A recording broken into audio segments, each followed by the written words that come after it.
Bom, é uma trajetória larga, numeração a sociedade MEI, na onde que ela passa Conselho de Ministros, e até na dia 13 de novembro, vou visa que oficialmente a aprovação de ambos governos, o governo holandês e o governo de Aruba, para a função de ministro plenipotenciário.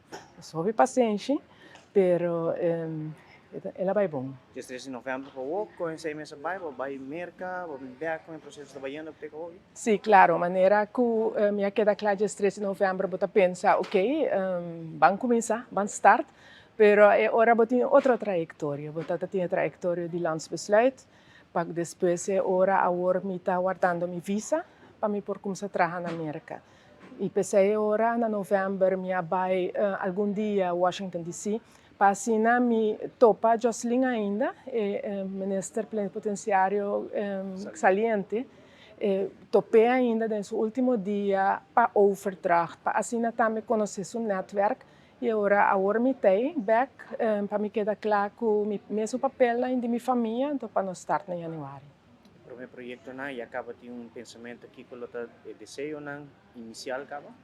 Bom, sim, maneira que também me arreve durante a conferência de imprensa, tema de segurança, tema de geopolítica. Esse é também um tema importante de meu trabalho como ministro plenipotenciário.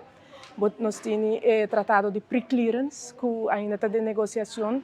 Nós temos Venezuela, que está país vizinho, onde está queda importante para monitorear com merca, que o mercado pensa de dia, que o mercado pensa para ora quando está left as sanctions na Venezuela tinha o.